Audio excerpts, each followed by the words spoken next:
It's late, the room is dark, and your thumb is hovering over their name again. You've read the old messages more times than you'd admit to anyone. You've replayed the last conversation, the last look, searching it for the exact moment everything slipped away. Maybe if you'd said something different, maybe if you'd been just a little bit more. Everyone keeps telling you to just move on, as if it were that simple. As if you could decide to stop feeling the way you decide to switch off a light. But here you are, still awake, still holding on to someone who has already let go of you. If that's you tonight, if there's a person you cannot stop thinking about, someone living rent-free in your mind while you lie there staring at the ceiling, then don't go anywhere. This one is for you. Sit with me in the silence for a moment. 2,000 years ago, the Stoics felt this exact ache. They lost people too, to distance, to betrayal, to death. And they discovered something that sounds impossible when you're in the middle of it, that you can love deeply, lose completely, and still not lose yourself. Your pain is real. I'm not going to insult you by pretending it isn't, but I am going to show you, step by step, that it does not have to own you. Before we begin, if there's someone you're trying to let go of right now, type one word in the comments: free. Not because you feel free yet, but because some quiet part of you wants to be. Put it down there, and let's take this walk together. Over the next few minutes, I'll give you 7 Stoic lessons to emotionally detach from someone, reclaim your peace, and finally, let go, not by pretending you don't care, but by understanding something about attachment that changes everything. The 7th lesson is the one that turns all of this pain into the making of you.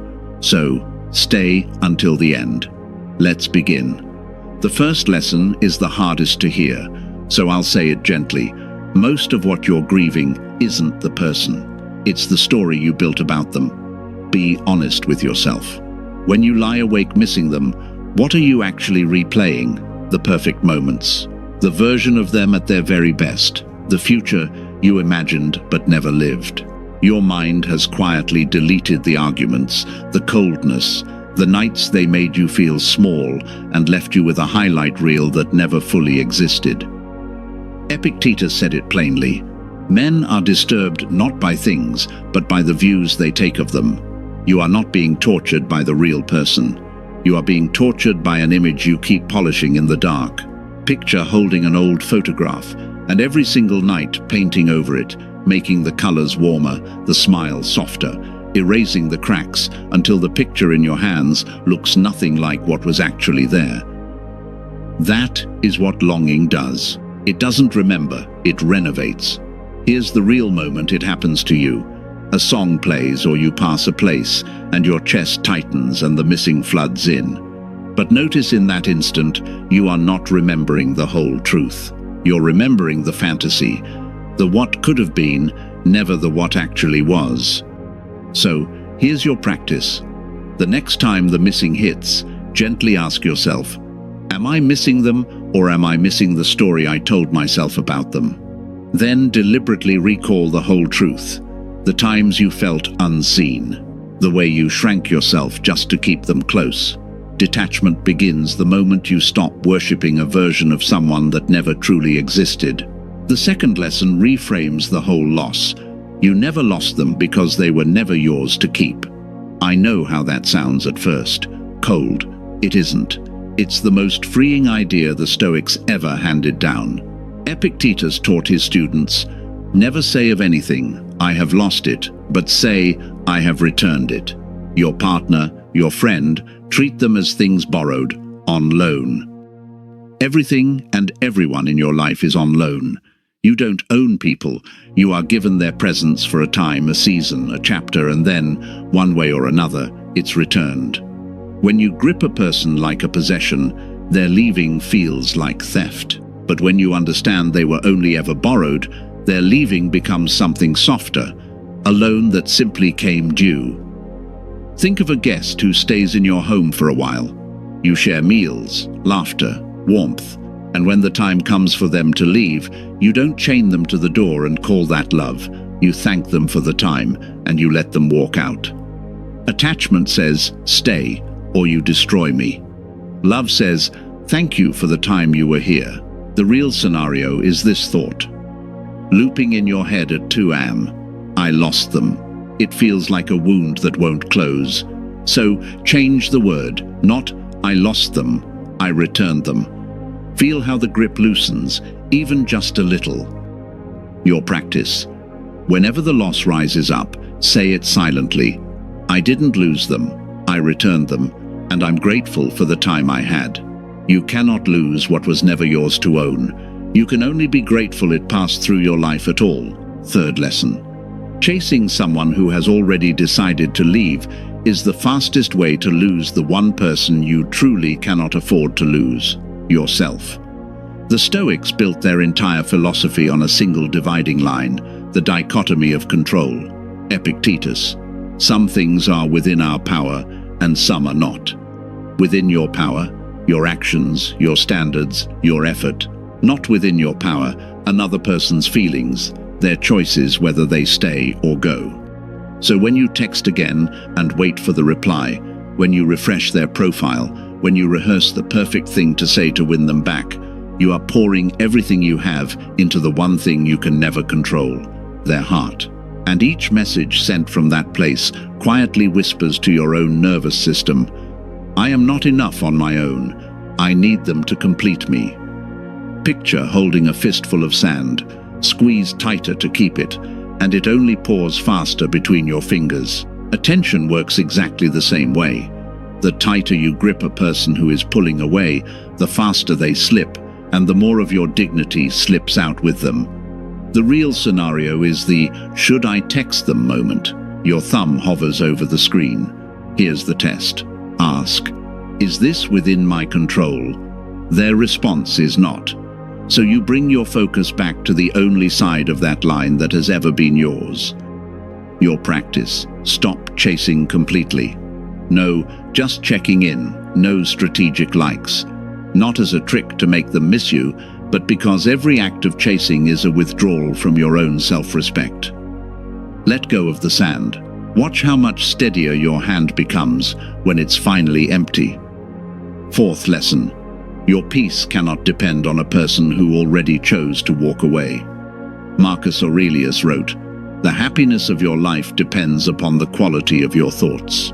Not on who stays, not on who replies, on what happens inside you. When your entire emotional weather, the good day, the bad day, can breathe, can't breathe, rises and falls with one person's attention, you've handed them the keys to a house you're supposed to be living in. That isn't love. That's emotional dependence wearing love's clothing. And the Stoics saw it for what it is, a kind of slavery to be ruled by something outside yourself that you can never command. Imagine building your home on land that belongs to someone else. It can be a beautiful house. But the day they decide to leave, they pull the ground out from under it, and the whole thing collapses. That is what it is to build your peace on another person. You have to build it on your own land inside yourself, where no one can ever repossess it. Real scenario, you check your phone, there's nothing from them, and your whole mood drops through the floor. That drop is the proof you outsourced your center to someone else. And the fix was never to get the message. The fix is to take the center back. Your practice. Start rebuilding your life around what is actually yours. Your body, your work, your discipline, your friendships, your growth. Every rep, every page, every early morning is a brick laid on your own ground. Make your peace something you own outright, so that no one's leaving can ever bankrupt you again. If even one of these has landed tonight, that discomfort you feel is not the wound getting worse, it's detachment beginning. The next lesson is the one most people get completely wrong, and it's the exact reason they stay stuck for years instead of weeks. Stay with me. Here is where almost everyone misunderstands the Stoics. Detachment does not mean numbing out. It does not mean pretending you're fine, locking the grief in a box, and calling that strength. That box always breaks open eventually, usually at the worst possible moment. The Stoics never suppressed emotion. They refused to be ruled by it, and that's a world of difference. Seneca, a man who knew real grief, taught that even sorrow should have its limits. You honor it, you feel it, and then you don't let it move into your house permanently. So feel it. Let the missing come. Let the grief rise all the way to the top. But watch it the way you watch weather. Don't sign your name to it. Think of the sky during a storm, thunder, black clouds, rain hammering the earth. It looks as though the whole sky has turned violent, but the sky itself never becomes the storm. The storm moves through, and the sky is still there, vast and untouched. Once it passes, you are the sky. The heartbreak is only weather. It is real, it is loud, and it is passing. Real scenario, the wave hits, almost always at night, and it feels like it will drown you, so you reach for the thing that makes it stop. The text, the call, the drink, the endless scroll. Don't. That reaching is exactly how you become the storm, your practice. When the wave comes, set a timer if you need to. Let yourself feel it completely for those few minutes. Ache, sit in it. Let it hurt, but take no action from inside the wave. No drunk text. No begging. No, I miss you at 3 a.m. Feel it fully. Act on none of it, and let it pass. That is what real strength looks like. Not the absence of the storm, but the sky that outlasts it. 6th lesson. And this one will save you years if you truly absorb it. Anyone who has to be chased, convinced or begged to stay was never the right person for the life you're building. Read that again. The right people, the ones who are meant to walk beside you, do not need to be talked into it. They don't leave you guessing. They don't make you audition for a place in their life. Their presence is steady, and it is freely given. If keeping someone required you to shrink, to perform, to constantly prove your worth just to be tolerated, then what you were fighting so hard to keep was already costing you the very thing that makes you worth keeping. Marcus Aurelius reminded himself each morning, never esteem anything as of advantage to you that will make you break your word or lose your self-respect. Not a person, not their attention, nothing. The sun doesn't chase anyone. It simply rises and it burns, and what belongs in its light naturally turns toward it. It doesn't run down the horizon begging the world to notice its warmth. It stands at the center of its own sky and shines, and everything that needs it finds its way there. Real scenario, you catch yourself editing the message 10 times, softening it, deleting the honest part, all so you don't scare them off. Stop and notice what that costs. If you have to become smaller to be chosen, you are being chosen for a version of you that isn't even real. Your practice.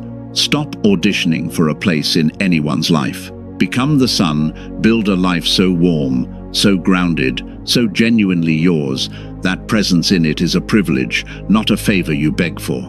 The right people don't need to be chased. They arrive and they stay, because it's real.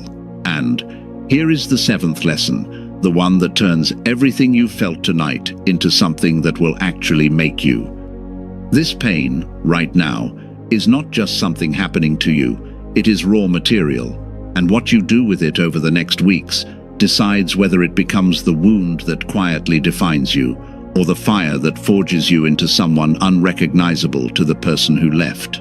Marcus Aurelius gave us the line to carry through nights like this. The impediment to action advances action. What stands in the way becomes the way.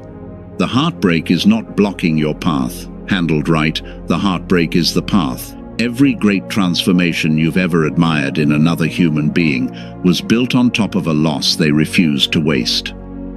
Iron doesn't become steel in comfort. It's thrown into the fire, heated until it glows, and struck again and again. And only through that heat and that hammering does it come out stronger than it ever could have been on its own. You are in the fire right now. It is not here to destroy you. It is here to forge you if you'll let it do its work. instead of running from the heat. Real scenario. 3 months from now, you're going to look back at tonight from one of two places. Either still refreshing their profile, still bleaking your energy towards someone who's gone, or standing somewhere completely new, stronger, clearer, quietly grateful it happened, because it forced a becoming that comfort never would have. Your practice. Take every ounce of energy you were about to spend, missing them, chasing them, decoding them, and pour it into yourself. The body you've neglected, the work you keep postponing, the discipline you keep promising yourself, let them be the reason you became someone real.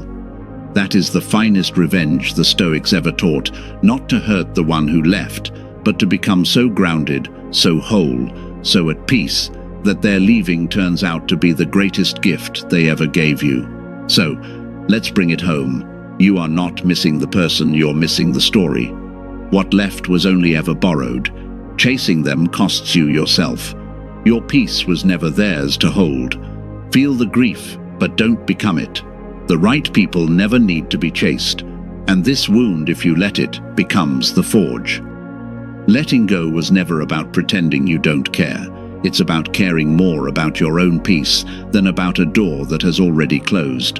You don't let go by ripping them out of your heart. You let go by slowly, deliberately, coming home to yourself until one ordinary morning you realize their name crossed your mind, and for the first time, it didn't cut. That morning is coming. Keep walking toward it. And if this gave you even one breath of peace tonight, leave that word in the comments, FREE, and subscribe, so you don't have to walk the rest of this road alone. New reflections arrive every week, for exactly the nights that are hardest to get through. Whoever you're letting go of tonight, let them go, and come home to yourself. Stay unshaken.